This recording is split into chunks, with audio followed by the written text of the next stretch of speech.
from here, live streamed, and then from here, I can say, if I click this one,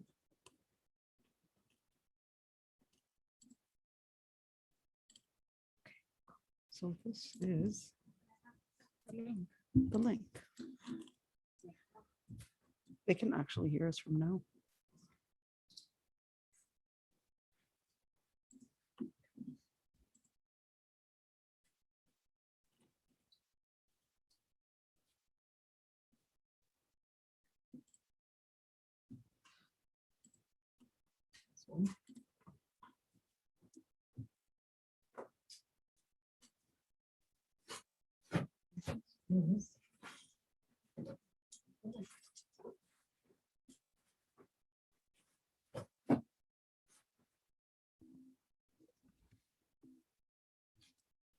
So, assalamu alaikum wa rahmatullahi wa barakatuh, everyone. So we're going to be starting just a bit. If I can ask Zamzam to admit the people and or give it to somebody else, that's okay. Yeah, it just helps me focus. And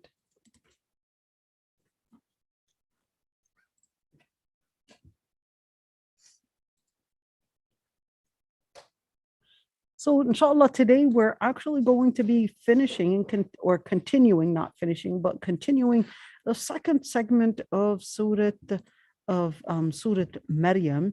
And of course, in the first segment, we talked about Prophet Zakaria alayhi salam, and we talked about with Prophet Zakaria alayhi salam, we talked about the Prophet Yahya alayhi salam and the involvement, and we talked about that side of the story. Now we're actually going into a different side in where the story actually begins. وَاذْكُرْ فِي الْكِتَابِ مَرْيَمَ إِذِ انْتَبَذَتْ مِنْ أَهْلِهَا مَكَانًا شَرْقِيًّا. The story starts by actually talking about the scene, but it also again uses the word wadhkur, which is really similar. If you were to go back to the way that Allah subhanahu wa ta'ala was actually telling us about Prophet Zakaria, in where the word was dhikru rahmatika. So there's that reminder, there's that memory. And of course, with reminder, memory, it takes you into the idea and understanding that there's actually a link between story 1, story 2, and story 3, and so forth. At the end of the day, the stories are not whatsoever separate. In fact, they're actually related with the same concept, with the same idea, and the same message.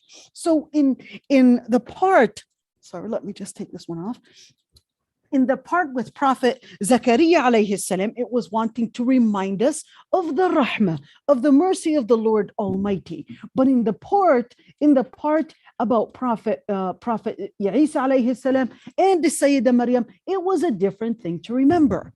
Wadhkur, just remember the story.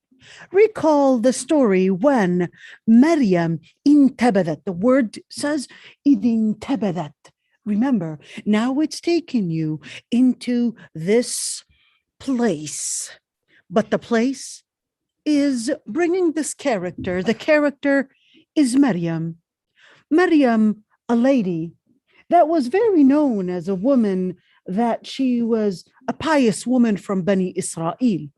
This pious woman from Bani Israel, we were told about her birth in Surah Al Imran. It was telling us about the circumstances of her birth. The circumstances of her birth was that she was in Bani Israel. The Bani Israel were engaged in reinterpreting, or what they wanted to claim was more of trying to bring about a new interpretation for the word of God Almighty. And of course, how they were objecting the prophethood of Prophet Zakaria alayhi salam. Well, not only objecting him, but they were actually wanting to find whatever method that was in order to let their interpretation go beyond their interpretation, which was based on dunya, go beyond the interpretation or even the explanation of Prophet Zakaria alayhi salam.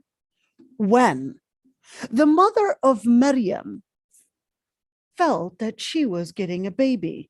She made an oath that when this baby is born, that the baby would actually be given to the masjid or to the worship area at the time, and to be the person devoted to be for the sake of Allah subhanahu wa ta'ala.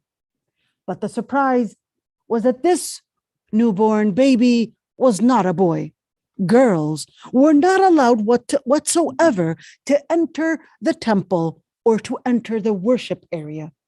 Girls are a place of impurity according to Bani Israel, and therefore cannot whatsoever have a place, not in the yeshivas, not in the place of worship, not in the temple, and certainly not any place where that devoutness to the Lord Almighty happens to be in.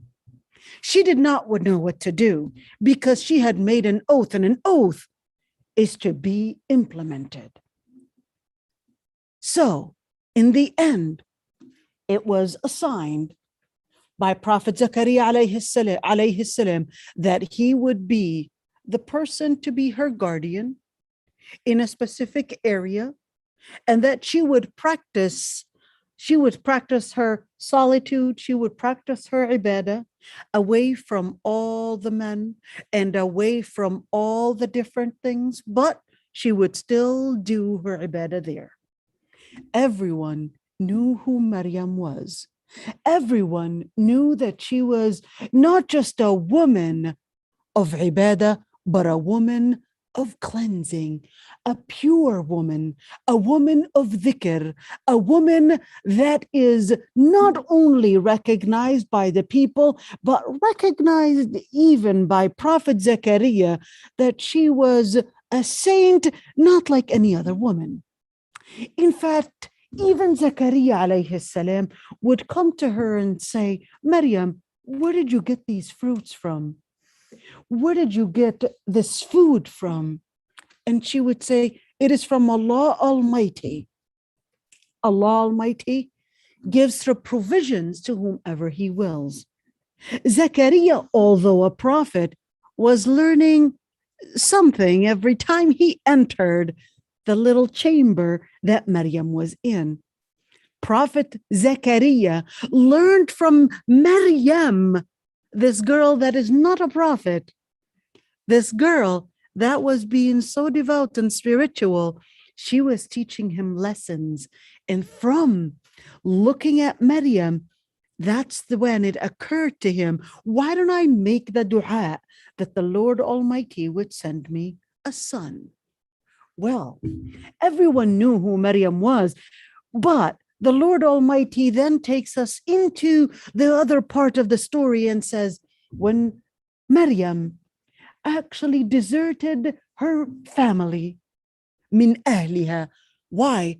Because she wanted to practice seclusion, but the seclusion, she wanted to go eastwards, maybe to watch the sun, to be close to that early sunrise, who knows? But she went eastwards for feeling the urge to needing to go there. So what did she do? She wanted to seclude herself from her family, even, not even from the people, but even from her family, to practice a spirituality.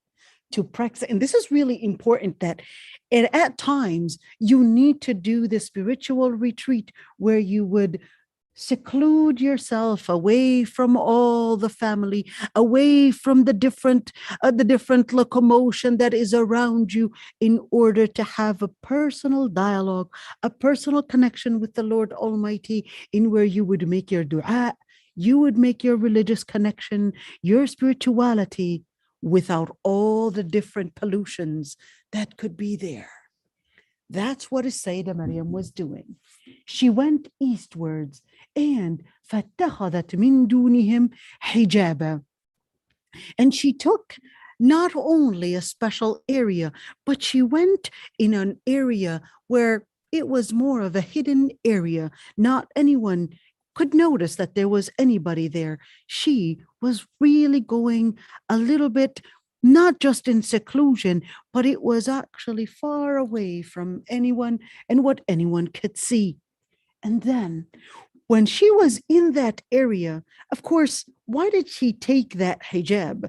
Well, is it the hijab that we actually wear? It's not the hijab that we wear. It's actually a hijab to mean an area that was hidden, an area that was not a common ground for everyone to be in. It was more far from the eyesight of everyone. It was far away from all the wait, what?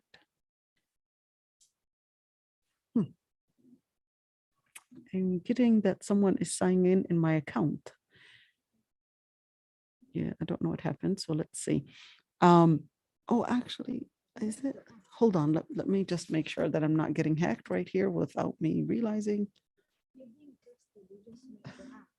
Let's see. Inshallah, we'll see.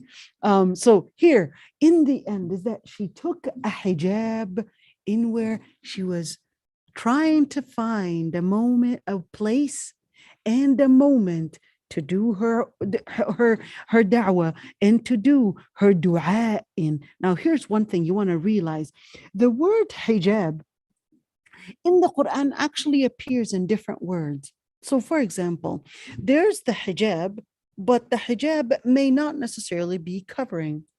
In where a person, take this material, can be a hijab, but it's not covering. If we were to put it, that's why you were able to see the table that's on it, even though it's black. And that's why Allah subhanahu wa ta'ala actually says in Surah Al-Isra, وَإِذَا قَرَأْتَ الْقُرْآنَ جَعَلْنَا بَيْنَكَ وَبَيْنَ الَّذِينَ لَا يُؤْمِنُونَ بِالْآخِرَةِ حِجَابًا مَسْتُورًا. Why hijaban mastura? Because the hijab can be covering and the hijab can be not covering, but in fact revealing, right? So that's why the ayah actually in Surah Al-Isra, it said, if you read the Quran, I'm going to interpret the ayah. When you read the Quran, the Lord Almighty will create a hijab, will create a barrier, will create a separation between you and those that don't believe in the Lord Almighty, or those that don't believe in the hereafter. And it will be a hijab and mastura. It will be a barrier that covers all. Why? Because when you're a believer, you're not going to live the lifestyle of a disbeliever. So what happens? There would be a barrier in your lifestyle, in the place, in the timings. There's going to be that separation. You're going to be totally distant. Why? Because you don't engage in the times, in the places, in the area of entertainment that they would be in. There would be a hijab and mastura. There would be a certain barrier. There would be, when you read the Quran and you put it into application, there's a different hijab that will be there, in where it will actually put a barrier between you and such actions, because you're a person living the principle of the Lord Almighty.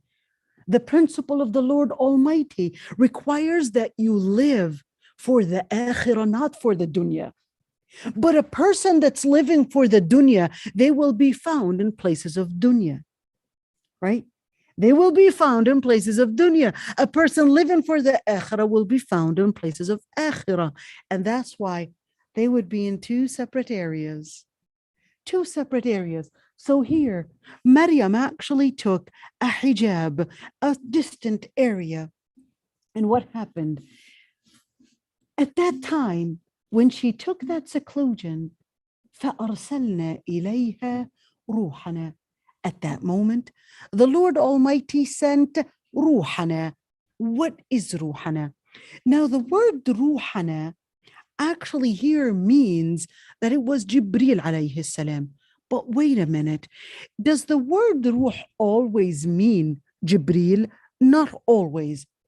Sometimes the word ruh can mean that part that turns materialistic things into a creation.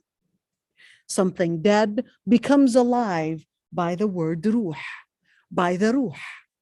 Something, and that's why when you look at ruh, When you look at the word ruh, you could see that it can be where Allah subhanahu wa ta'ala actually said in Surah Al-Hijr, فَإِذَا سَوَّيْتُهُ وَنَفَخْتُ فِيهِ مِنْ رُوحِي فَقَعُوا لَهُ سَاجِدِينَ. The Lord Almighty tells the malaika, then if I had created him and I blew my breath in it, I blew my soul, I blew my ruh, I blew from that spirit in it, then prostrate to him in sujood. This ruh makes from something that is not a creature, yet from something that is considered a material, a living thing. The living thing is actually by the power of the Lord Almighty. So the Lord Almighty wanted us to remember, فَأَرْسَلْنَا إِلَيْهَا رُوحَنَا, that it is really the power of the Lord Almighty, the power of the Lord Almighty that was capable of making. He didn't say أَرْسَلْنَا إِلَيْهَا جِبْرِيل, but he said رُوحَنَا.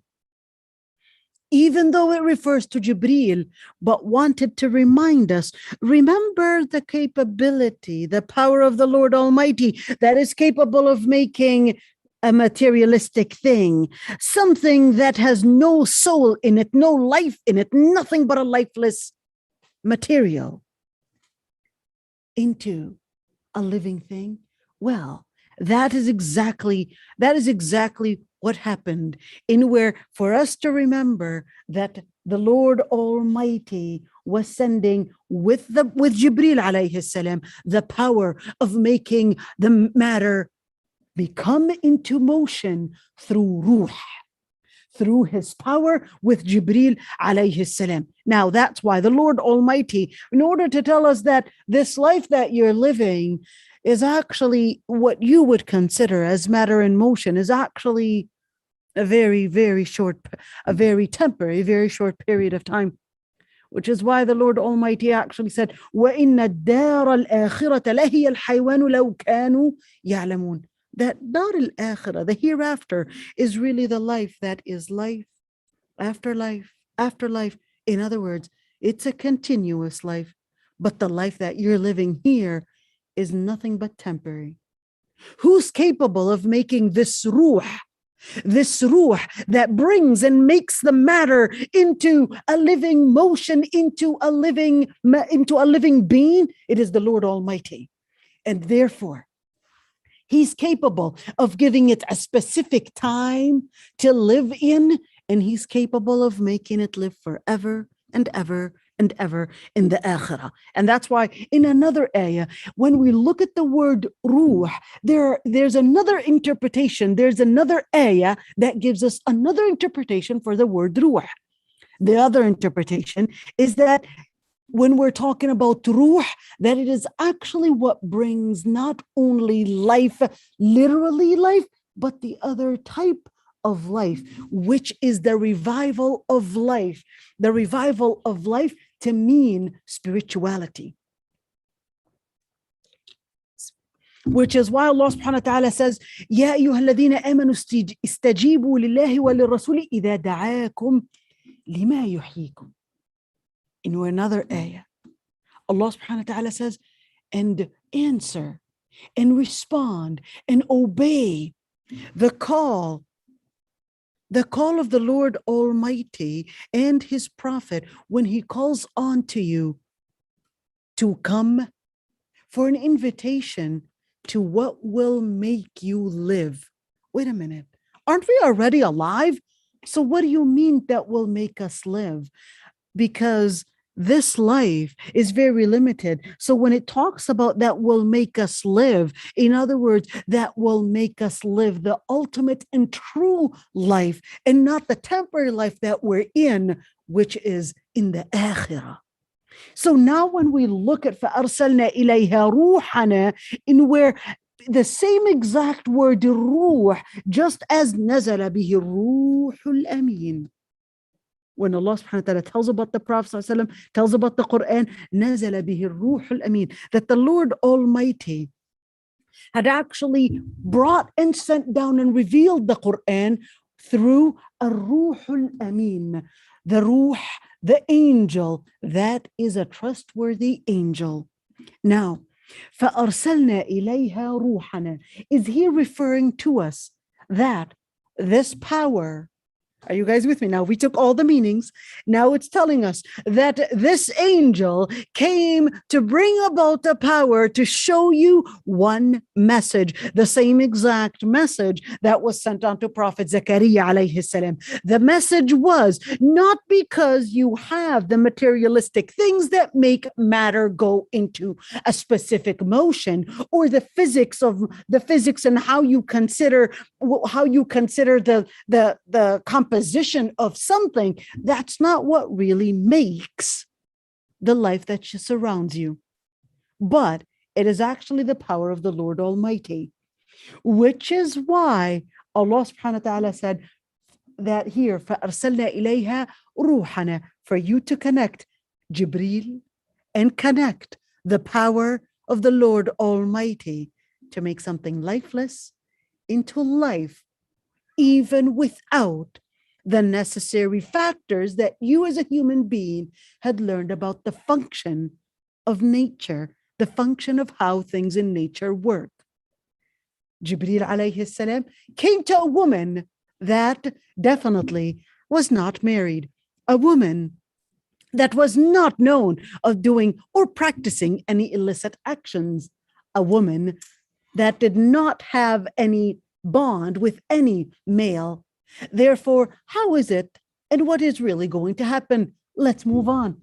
فتمثل لها بشرا سويا. تمثل لها. What is تمثل? تمثل means to go in a form. So the form that Jibreel alayhi salam came in was not the form of an angel, but he actually came in a form of a human being. Why? Because Allah subhanahu wa ta'ala actually mentioned to us in many ayat that as human beings, it would be extremely hard for us to actually see, or even because of our nature, to actually witness or even see the angels. Which is why Allah subhanahu wa ta'ala says, قُلْ لَوْ كَانَ فِي الْأَرْضِ مَلَائِكَةٌ يَمْشُونَ مُطْمَئِنِّينَ لَنَزَّلْنَا عَلَيْهِمْ مِنَ السَّمَاءِ مَلَكًا رَسُولًا. When the disbelievers said, why send us a man, a human being as a prophet? Why not send us an angel to be a prophet? So Allah subhanahu wa ta'ala said, if Allah subhanahu wa ta'ala had sent messengers to be from the angels, he would have sent them in the form of human beings, because you need to relate to them. And that's why Allah subhanahu wa ta'ala says, وَلَوْ جَعَلْنَاهُ مَلَكًا لَجَعَلْنَاهُ رَجُلًا وَلَلَبَسْنَا عَلَيْهِمْ مَا يَلْبِسُونَ. مَا يَلْبِسُونَ here is telling us that if Allah subhanahu wa ta'ala would have sent a prophet to be an angel, he would have actually made that angel be a human being.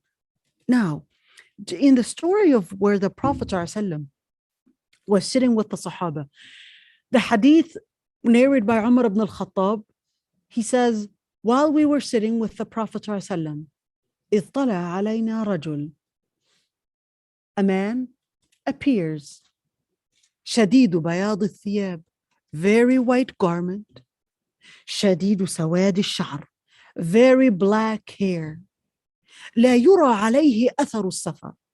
We were not able to see any impact of journey on him. وَلَا يَعْرِفُهُ مِنَّا أَحَدٌ. None of us, no one was able to recognize him. A face that was totally foreign. حتى جلس إلى النبي صلى الله عليه وسلم. Until he came, recognized, sat right in front of the Prophet صلى الله عليه وسلم, and actually asked the questions that we all remember. Asked him, what is Islam? What is Iman? And what is Ihsan? Now, until the Prophet ﷺ tells Umar, Umar, do you know who that is? And he said, Allah and his messenger know. And the Prophet ﷺ tells him, that was actually the angel, Jibreel. أتاكم يعلمكم دينكم. He came in order to teach you your deen. Sayyida Aisha had actually mentioned that there were many times that she saw the angel Jibreel in her own home. In her own home. And it was usually in the image of one of the Sahaba. His name is Dihya al-Kalbi. And Sayyidah Aisha, many times she would say, I used to see him. He would come. Why Dihya? Because Dihya was the most handsome man in that area. There was another Sahabi, Abdullah ibn Jarir, forgot the tribe that Al-Bajli. I'll tell you guys the story. The Prophet ﷺ, Abdullah ibn Jarir, was the tallest Sahabi. He was very tall, very mighty. In fact, the tribe of Bajila were actually considered the mightiest and biggest bone tribe. In other words, they were considered the big body buildup tribe. In fact, the tribe of Bajila were the ones to be able to face the Persians when they came in with what today we would actually consider as probably huge machinery weapons. They came in. The Persians came in during the Battle of Al-Qadisiyah. They came in with elephants to fight with. It was the tribe of Bajila. Because they were huge and they were big in their body buildup, they were able to actually face that. Abdullah ibn Jarir al-Bajli, one time the Prophet ﷺ was giving a khutbah. Now Abdullah ibn Jarir was coming, but no one knew that he was coming. So the Prophet ﷺ actually says, now you will get a man who has the trait, the facial trait, the appearance of an angel. Abdullah ibn Jarir comes in. Everyone turns their face to look at this man that looks like an angel. Now Abdullah comes in and sits amongst the crowd and is looking at everybody staring at him. And he says to the guy next to him, did he say anything wrong about me? He said, no, but he actually said that you're a man that looks like an angel. And boy, was that smile filling his face. Imagine somebody telling you, the Prophet telling you, you look like an angel. Imagine. So here it is. Now, when we look at that, why did I bring that up? Because the ayah said, فَتَمَثَّلَ لَهَا بَشَرًا سَوِيًّا. The angel appeared in a form of a human being. Why did I talk about Abdullah ibn Jarir al-Bajli? Because he was tall. Why did I talk about Dihya? Because he was handsome. Because that is the form Jibreel alayhi salam would come in, even in Sayyidah Aisha's home. Very tall, very handsome. Not any type of an appearance do the angels come in. Why did I mention the hadith Umar ibn al-Khattab? Because he said, شديد بياض الثياب شديد سواد الشعر. Very white in clothes and very black in hair. We never recognized him. It was a different makeup of a human being. Yes, we see a man, but is not like any typical man. And that's why the ayah said, Basharan Sawiya. Not any deformed man. He was a man in a complete form of a human being. But the word Sawiya tells you that he was great in his body buildup, good looking, complete in body buildup. And of course, here, qalat, the second that she saw that, she recognized, am I in danger here? What's going on? Who are you? And that's why she said right away when she saw him, قالت إني أعوذ بالرحمن منك إن كنت تقيا. When she sees a man, she didn't hold any conversation. She was right away afraid for her ird. She was right away afraid for her chastity. She was right away afraid that this man might abuse the fact that she's alone and might try to do something that might harm her. So what did she say? أعوذ بالرحمن منك. I seek refuge in the Lord Almighty from you. إن كنت تقيا. If you would only have the taqwa. Now, there are some different interpretations in kunta taqiyya, meaning she was trying to motivate him to be a person of religious integrity, because that's taqwa. She was trying to motivate him and give him the maw'idha that this man right there standing in front of me, trying to remind him, please, and I seek refuge in Allah Almighty. Remember the religious integrity to be towards the Lord Almighty. Even when no one can see anything, remember your Lord Almighty can see all. Now, Jibreel alayhi salam hears this. And of course, this reminds me when the Prophet ﷺ actually said about the seven that Allah subhanahu wa ta'ala would shade his shade up above them. And he mentions that a woman that actually ذات منصب وجمال, a woman that is in a high-ranking political position, in a high-ranking noble position, not only a noble position, but even Jamal, beauty. She would try to seduce the man, and he would just say, Ma'adh Allah, I seek refuge in Allah Almighty. I would not whatsoever transgress the limit that the Lord Almighty had drawn in how we relate man to man, man to woman, and woman to man. Same thing Maryam was saying. أعوذ بالرحمن منك. I seek refuge in Allah subhanahu wa ta'ala, even though this man was clearly of a good body buildup. But she was a woman of faith. She was a woman of iman. قال إنما أنا رسول ربك لأهب لك غلاما زكيا. So then, at that moment, he actually responded to it. Now, don't go far in what you might think I am. قال إنما أنا رسول ربك. I am just here for a messenger from your Lord Almighty.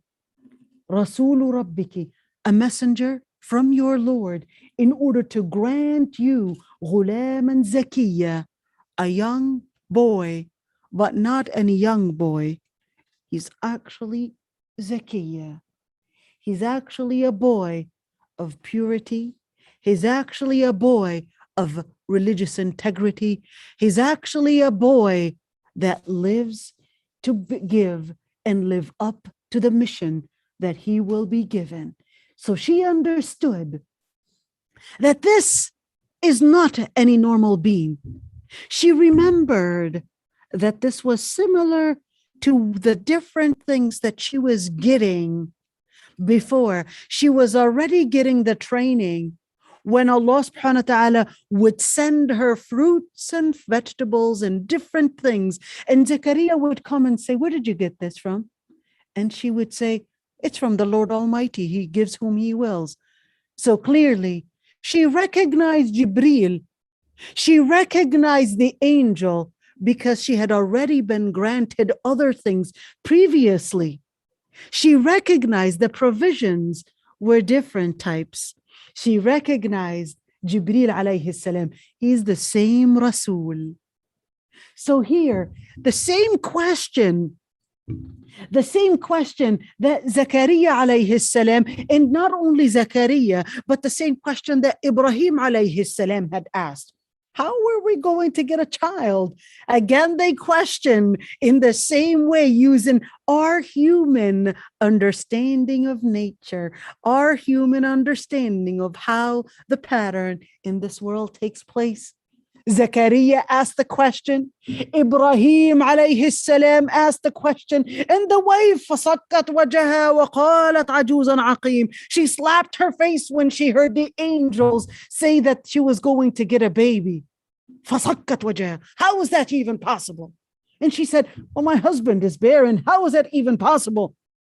And then the same questioning comes in. Were they in doubt? They were not in doubt, but she was there. قالت أَنَّى يَكُونُ لِي غُلَامٌ. How am I going to get a child? وَلَمْ يَمْسَسْنِي بَشَرٌ. No man has touched me, not in a legal halal relationship.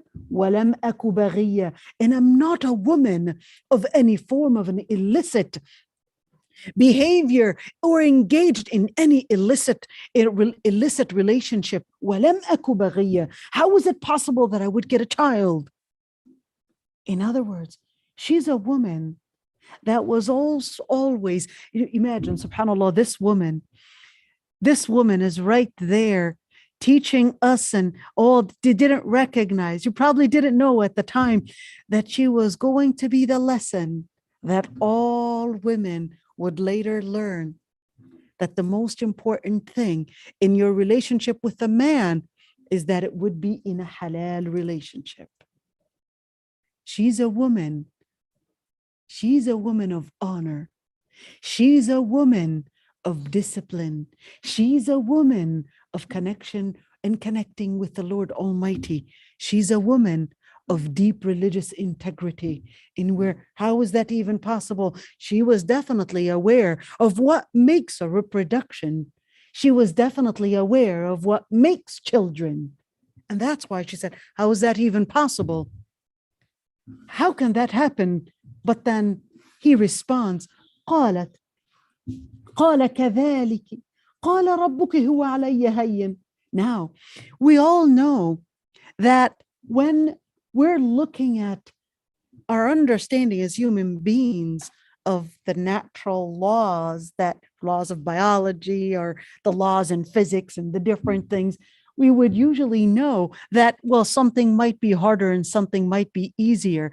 But that doesn't mean that it is hard on Allah subhanahu wa ta'ala to create something from something, and that it is easier on Allah Almighty, because nothing is hard on Allah Almighty. That's why when he says something be, and it is. But in order to answer the question, he went down based on her logic, based on the logic of a human being. And he said, well, your Lord Almighty said that this is easy. In other words, just like the response of Zakaria alayhi salam, كذلك خلقتك من قبل ولم تك شيئا. The same way that you were created when you were nothing before, you were totally nothing before. This should be easier, even though on the Lord Almighty, in other words, using your logic, this should be easier. So why would you think that it is impossible? Why would you think it would be absurd? It won't be on the Lord Almighty, because anyways, he has all the power and created something from nothing. I would like to also note right here, when you look at the word وَلَمْ يَمْسَسْنِي, look at the adab that she used. She didn't say any, let me say, words of profanity. She just said يَمْسَسْنِي. وَلَمْ يَمْسَسْنِي means I was not even touched. She didn't say any words to reveal what it means to touch. She just said touched. She's a woman that grew with adab. And that's why the Prophet ﷺ even said, ليس المؤمن بالطعان ولا اللعان ولا الفاحش ولا البذيء. A believer is not a ta'an, is not a person that does that, makes those vulgar or very illicit words, is not ta'an, is not talking bad about people and exposing their sins, وَلَلَّعَان, and is not constantly damning things, every single time damning things. That's not a believer that does that. وَلَا اللَّعَانُ وَلَا الْفَاحِشُ وَلَا الْبَذِيءُ, and is not a person of fuhsh, does not speak of words that are usually of private things, does not speak in describing those things in terms that are clear. And that's what Maryam alayhi salam had done. She didn't even say of any clear terms. She just said, I was not touched. I was not touched. He didn't say of anything more than that. وَلَا الْبَذِيء, and a believer is not badhi. Instead of saying, for example, in clear terms of what a person might do in private, whether goes to the bathroom or whether deals with things, does not name the things. In other words, does not harm, not people's ears and not his ears by saying things that are illicit in clear terms. And that's why she's a woman of adab. does not use that type of profanity, even when she would want to question something that is at that moment probably a justified thing to say. Well, we know that in laws of physics or in laws of biology that it needs man and woman. How is that even going to happen? She just said, I was not touched. You understand it? She's talking to the malaika. You understand it. I don't want to go in detail. She just said, you understand it. I wasn't touched. That's it. You understand it the way you want. And of course, all scholars would agree that here what she was referring to was really sexual relations. She was referring to that clearly. And here, and of course, she was referring to this point of it, that I'm not in any halal relationship and I'm not in any haram relationship. So how is that even possible? So then the Lord Almighty responds, وَلِنَجْعَلَهُ آيَةً لِلنَّاسِ. Why did the Lord Almighty actually say that she was going to get لِأَهَبَ لَكِ غُلَامًا زَكِيًّا, that she was going to be conceiving, that she was going to be getting or getting gifted a young baby, a young child. So here, the explanation to this comes here. وَلِنَجْعَلَهُ آيَةً لِلنَّاسِ. The reason why the Lord Almighty is sending Prophet Zakaria alayhi salam is in order to make him ayah, to make him a sign, to make him a miracle, so people will understand that the Lord Almighty is beyond the laws of materialistic laws that you see around you, and that the Lord Almighty actually controls those laws. He is beyond the laws, and that the laws do not control the Lord Almighty, but the Lord controls the laws, and he is capable of doing different things even beyond the laws that he had created in this world around us. And that's why when we look at the ayah, وَلِنَجْعَلَهُ آيَةً لِلنَّاسِ, that Allah subhanahu wa ta'ala was going to make him an ayah. An ayah is a sign, but he wasn't the only one. It wasn't just Prophet Isa that was a sign, that was a miracle. She was also a miracle herself. Which is why Allah subhanahu wa ta'ala actually says in Surah Al Mu'minun, وَجَعَلْنَا ابْنَ مَرْيَمَ وَأُمَّهُ آيَةً. Both the son of Maryam and his mother were both a miracle. A woman in the Quran was also a miracle. So here he says, وَلِنَجْعَلَهُ آيَةً لِلنَّاسِ. So why did he say, وَلَنَجْعَلَكِ وَنَجْعَلَهُ آيَةً لِلنَّاسِ, or وَلِنَجْعَلَكُمَا آيَةً لِلنَّاسِ? Well, that was because to answer her question, why does this have to happen? So the response was, in order to create a miracle for people to learn something from, to create and to bring about a miracle for all history to remember that this man was created fatherless, and that this man was created without following the laws that Allah subhanahu wa ta'ala put in nature. Not only that, but the other reason that he will come with is mercy. So he will be a miracle for people to recognize the power of the Lord Almighty. He will be a mercy, and he will be at the end. كَانَ أَمْرًا مَقْضِيًّا.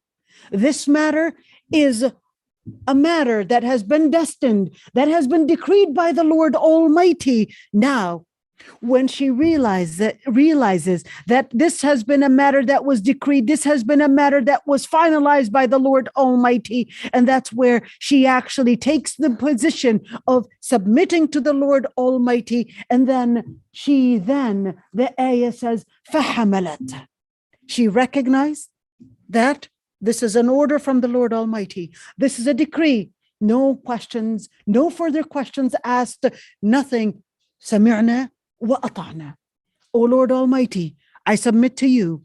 If this is a decree that you had decreed, I will take it from there. فَحَمَلَتْ. What happened? Well, she got pregnant at that moment. فانتبذت به. What did she do? Well, after getting pregnant, that's when فانتبذت به. She started recognizing the pregnancy getting bigger and bigger. So she wanted to go somewhere farther, go somewhere where she would not be at least seen with suspicion.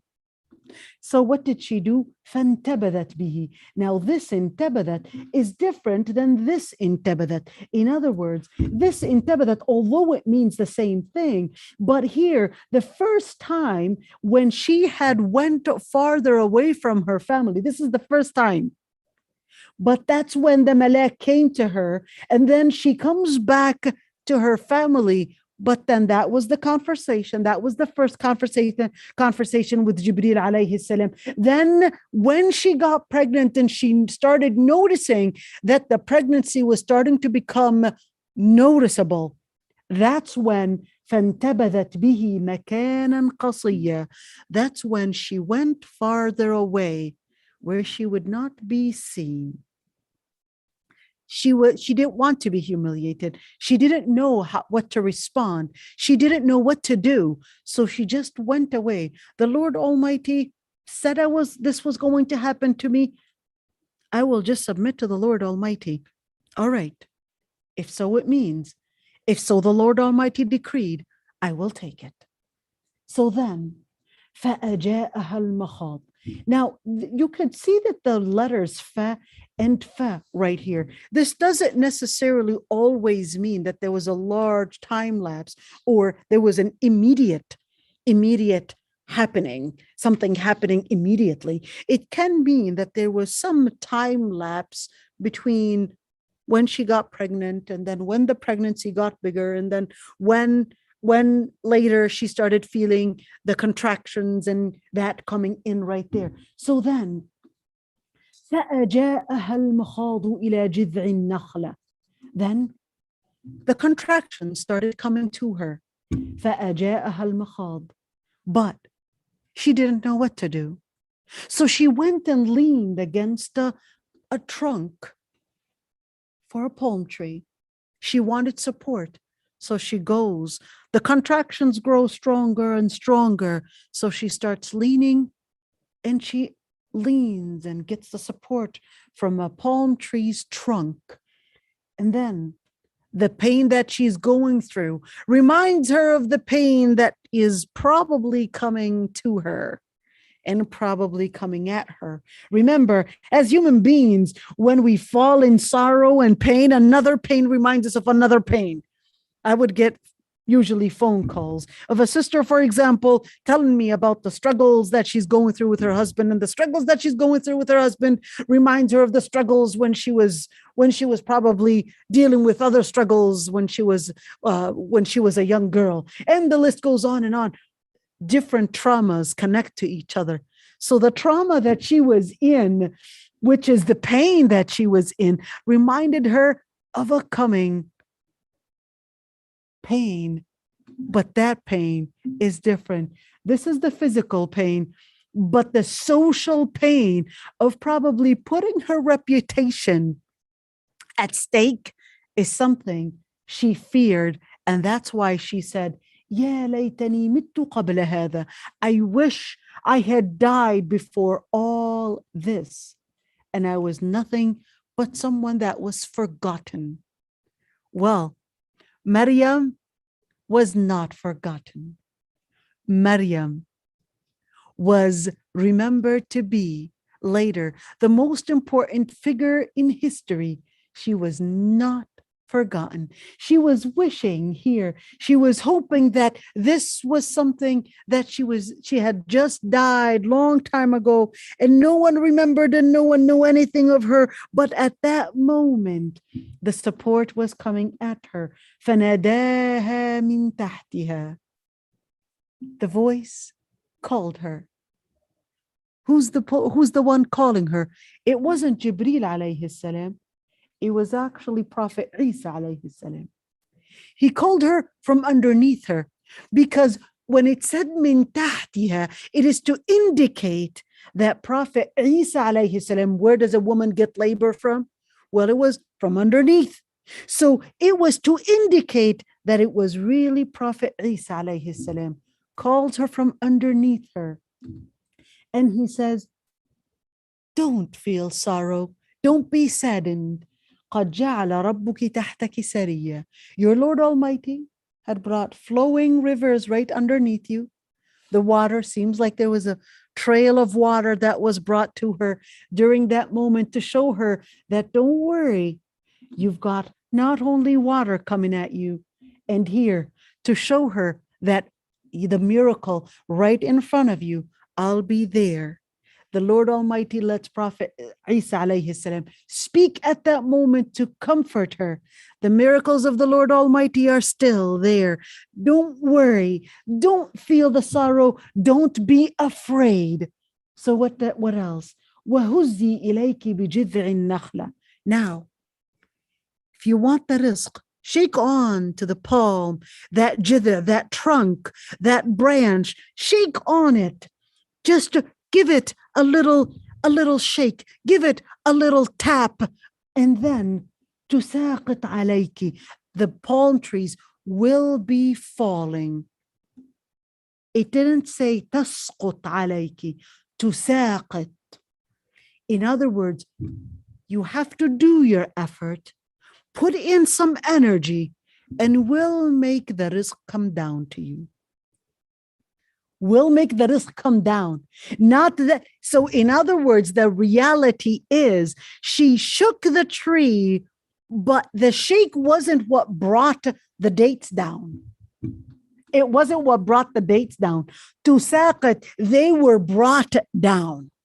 She just had to shake it. And that she just had to shake in order to get the rizq. Well, the one that gave her the rizq, now she's remembering, of course, that there was a rizq that she was given at one point. The rizq that she was given at one point when she was in that temple or in that masjid is going to be the same rizq that she's given right now to give her the support from the Lord Almighty. Rutaban janiyya. What is it going to be? It's going to be a specific kind of dates. They're the rutab. They're the ones, not the dry ones, but the ones that are filled with water, the ones that are moist. The rutaban janiyya, the dates that are moist and filled with water. And then fakuli washrabi. Now, here it is. In order to give her the comfort, fakuli washrabi. Now eat and drink. Notice that he told her to eat first. Eat. You've got a mission. Eat and drink. فَكُلِي وَاشْرَبِي وَقَرِّي عَيْنَا. And وَقَرِّي عَيْنَا. And be in tranquility. Feel that comfort. What is قَرِّي عَيْنَا? قَرِّي عَيْنَا is really more of an idiom. All right? What does that mean? The word, when we say, for example, قُرَّةَ عَيْنٍ لِي وَلَكَ, for example, it's actually an idiom in where it is more used when you're trying to say that this is what brings soothing feelings to my eyes. But it doesn't mean soothing feelings to the eyes. It actually, this is, of course, the literal meaning, but the metaphor is to really mean that it is to soothe your eye, to soothe you, to keep your eye from crying or feeling sorrow or keeping you. So this is not really speaking about anything related to eyes, but this is actually speaking about bringing in a soothing feeling. A soothing feeling is comfort. So here, فَكُلِي وَاشْرَبِي وَقَرِّي عَيْنَا. Now that you have completed the labor, now that you have gotten your baby, just eat and drink. We'll handle everything. Right? The Lord Almighty telling her, eat and drink and feel comfortable, relax, that is. We'll handle everything. فإما ترين من البشر أحدا فقولي إني نذرت للرحمن صوما فلن أكلم اليوم إنسيا. Now, Usually, when we know that we're innocent, we would usually become ardent, strong in trying to defend ourselves. So we would usually do all the different methods in order to defend and prove our innocence. But the opposite is what Allah subhanahu wa ta'ala actually asked Maryam to do. He said, فَإِمَّا تَرَيِنَّ مِنَ الْبَشَرِ أَحَدًا. And whenever you would see anybody, فَقُولِي, tell them, إِنِّي نَذَرْتُ لِلرَّحْمَنِ صَوْمًا. I had made an oath to the Lord Almighty that I would fast, but that fasting was not fasting to abstain from food, but is actually abstaining. It's actually abstaining from speaking. What does that remind us of? It reminds us of Prophet Zakaria alayhi salam, when the Lord Almighty told him that he would not speak for 3 days, all right, إِلَّا رَمْزًا, except using sign language. That was the only thing that he was capable of doing. And that was the sign that he was going to get the baby, right? Now here, in fact, she did have all the tools, but she was asked not to speak. Prophet Zakaria alayhi salam, he lost his capability of speaking, but here she was ordered not to speak. And what was she doing? فَلَنْ أُكَلِّمَ الْيَوْمَ إِنسِيًّا. I will not speak with any human being whatsoever.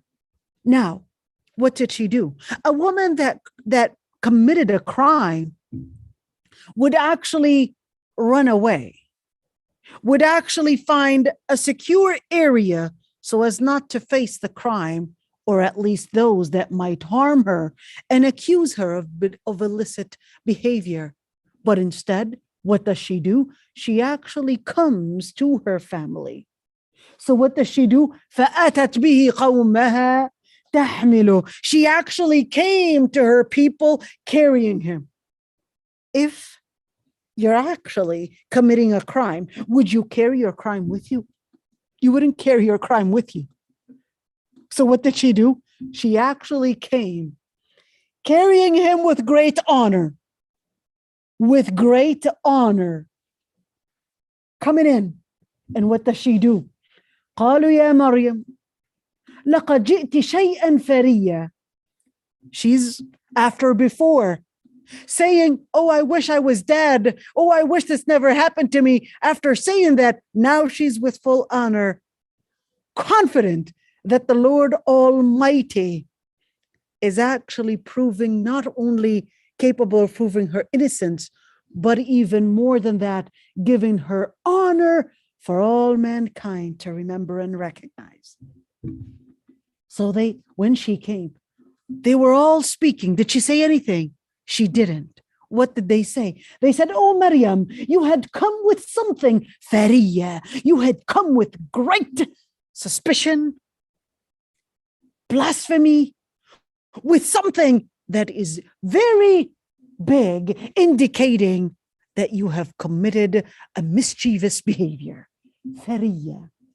Ya ukhta Harun. Now they wanted to be those that are starting to give her the orations, that are starting to preach to her. What was their preaching saying? Oh, you're the sister of Harun. Who's Harun? Harun is not that her real brother. Harun was really the way that they actually lived. They would name their people, and they would name people based on like really important figures. And of course, Bani Israel, Sayyidah Maryam was from the children of Bani Israel. And of course, to them, naming based on the prophets and to remember the legacy of the prophets was something that they did, just like what we do today. All right. So we would say, just like we would tell somebody, like, you're Muslim, why would you do such a thing? You believe in La ilaha illallah Muhammadur Rasulullah. Why would you do such a thing? It's not necessarily that he doesn't know that he's Muslim, but it's to remind him of the legacy that he carries, the mission that he carries. So they wanted to preach to her and tell her, hey, you carry not only the legacy, but you are actually the woman of piety, a woman we recognize to be from the household and the tribe of Harun himself, of Prophet Harun himself. Why would you commit? And not only does your ancestry go back to Prophet Harun, but even your father and mother were not of people of any wrong behavior. Now they're preaching to her. Now, why did Allah subhanahu wa ta'ala mention this part to us? In order to remind us the impact of parents on children. They too recognize the impact of parents on children, where they told her, your mother and father are actually men, and parents and your parents are actually known to be in people of integrity, to be in people of morality, to be honorable people. Why would you do such a thing and humiliate your parents? And it is indeed really sad to actually see that many times dua, or people known to be in people of integrity with their children, their own children, be the ones to humiliate them. And that's why it's really important to remember, if Allah subhanahu wa ta'ala had brought you in a household of religious integrity, of iman, of taqwa, don't humiliate your parents, but be a person to carry on the legacy. So here we go. And they said, your father was not a man of evil actions, and your mother was not a woman of any illicit behavior. But the difference between imra'a saw, so here imra'a saw is a man that goes to seduce other women, and the baghi is the woman to try to seduce other men. All right? So this is a person that's inviting. فَأَشَارَتْ إِلَيْهِ. What does she do? She doesn't say anything.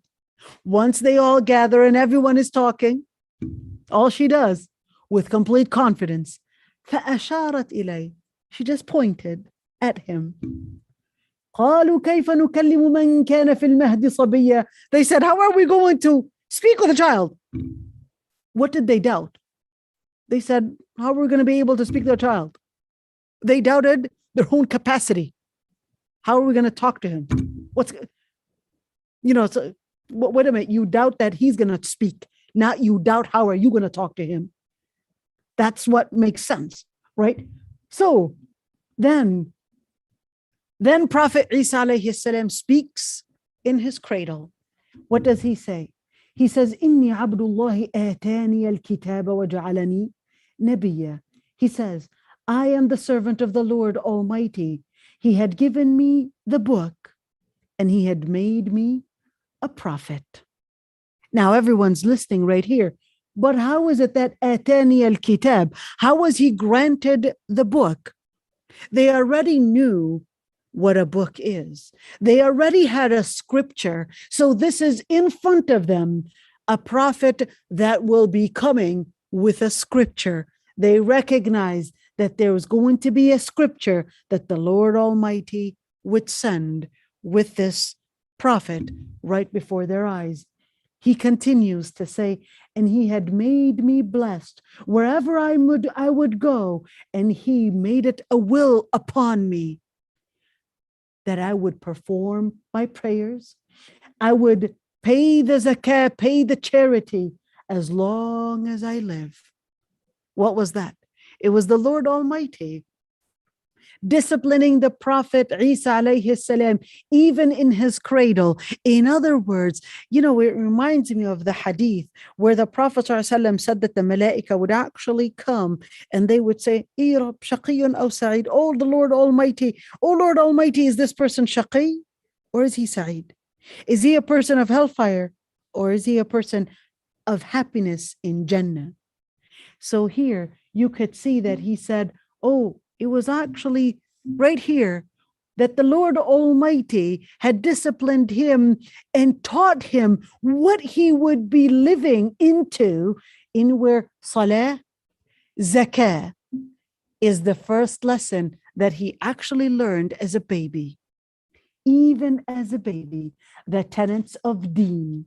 The tenet of deen starts with knowing who your Lord Almighty is, what the Lord Almighty sent as scriptures, and the prophet sent as prophets and messengers. So this is the tenet of faith. الإيمان بالله وملائكته وكتبه ورسله واليوم الآخر. And then 4 tenets of أركان الإسلام. The tenets of Islam: شهادة أن لا إله إلا الله, إقام الصلاة, إيتاء الزكاة, صوم رمضان, حج البيت. So what does he do? Allah subhanahu wa ta'ala taught him right from the very beginning the tenet of faith. You're a servant of Allah Almighty. And right there, آتاني الكتاب, you believe in the scripture and make him as a prophet and make him blessed wherever he would go. And then trained him into the tenets of the tenets and the pillars of Islam. Here, salah and zakah. As long as I live, a discipline from early childhood. And that's why it's important to live from early childhood, to actually teach it to your children, feed them the halal. I told you guys the story about Al-Qadi Iyad, and when he would say, this is the remainder of that nursing. Do you guys remember it? No. You don't remember it? Okay, let's say it. Al-Qadi Iyad was actually a little boy. Al-Qadi means he's a judge. But that was when he grew older. He says a story. He said, when I was young, my father dreamed of me becoming a scholar. So what does he do?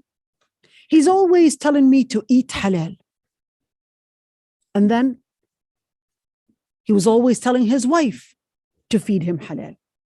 Iyad was still a toddler, was still 1-2 years old. So what happened is that every single day, his father would come back home after work and would always question his wife, did Iyad eat halal today? And she would say, yes, he ate halal. Why was he concerned about halal? Because he knew that the path to make a scholar actually starts with feeding the mind and feeding the body with halal. Every single day. Did he eat halal? Yes, he did.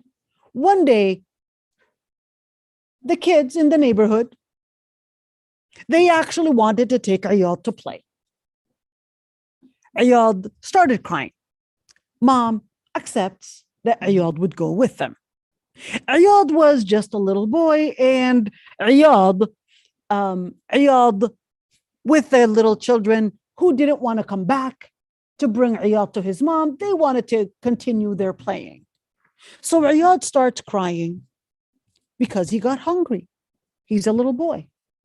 So what do the children do? The children, they basically were in the area. Another woman sees Iyad crying. So, people have different cultures. So she sees Iyad crying. Then she takes the permission from the kids to actually feed Iyad. She nurses Iyad. Iyad comes back with the other children. What did the child eat? Did he eat anything? Why didn't you guys come back earlier? Oh, a woman in such and such neighborhood, which was known to not be in the best neighborhood, actually fed him. Dad comes back home. Did Iyad eat everything halal today? I'm not sure. Iyad was taken by the kids, such and such happened. Father inserts his finger in his mouth, makes him throw up all the milk. But not all the milk was thrown up. So Iyad would say, whenever he would lisp or whenever his tongue would get tied during his lectures and speeches, he would say, that's the remainder of that nursing. تلك البقية الباقية من تلك الرضعة. That nursing, that's just the remainder that's causing me to get all this tongue tied. And here, this is The story of Al-Qadi Iyad. Al-Qadi Iyad later becomes this great scholar in Maliki Madhab in Al-Maghrib Al-Arabi, one of the greatest scholars. And he's actually the author of the book Ash-Shifa, Ash-Shifa in the Seerah of the Prophet ﷺ. Very, very famous book. So what else does he say? وَبَرًّا بِوَالِدَتِي. He says, and I was ordered to be barran. I was ordered to be good, in good behavior with my mother. Why?